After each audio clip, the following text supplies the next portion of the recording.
Right now, inside you, lives the same Spirit that raised Jesus from the dead. He spoke through prophets, parted seas, and moved with power that shook the earth. And that same Spirit lives inside you. But to experience His fullness in your life, He desires one thing from you: your friendship. So how do you begin a true friendship with the Holy Spirit? First, acknowledge Him daily. You cannot build a friendship with someone you never speak to. The Holy Spirit is not just a church experience at the altar. He is present with you right now, and He notices every time you recognize Him.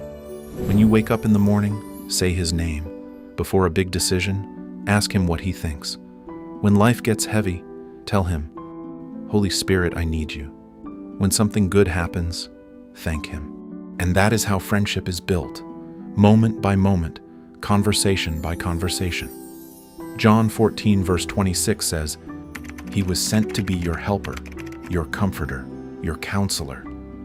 But He can only help a life that invites Him in. The more you acknowledge Him, the more you will feel His presence, hear His voice louder, and watch Him move in ways that will leave you speechless. But there is something else the Holy Spirit values deeply: honoring Him.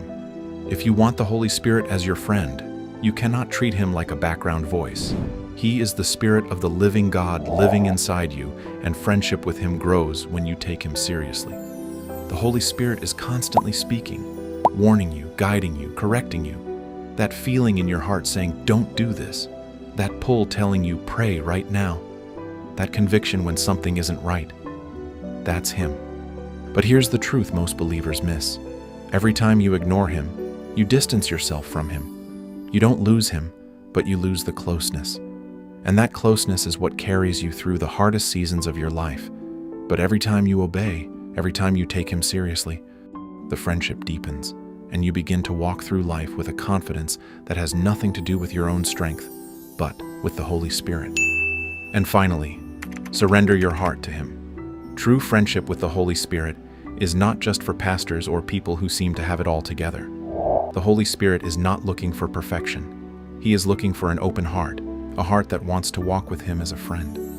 Peter was a rough fisherman with a temper who denied Jesus 3 times. Yet in Acts 2, the Holy Spirit fell on him, and he preached one sermon that changed 3,000 lives. That was not Peter's perfection. That was the Holy Spirit's power in a surrendered man.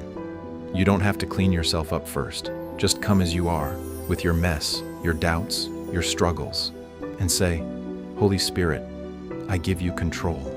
Romans 8 verse 26 says, "The Spirit helps us in our weakness."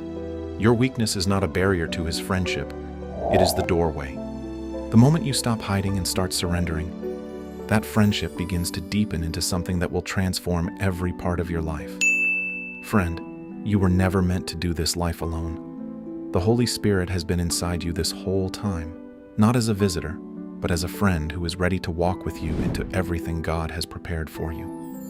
Type, "I am ready, Holy Spirit," if you are ready to begin the deepest friendship of your life.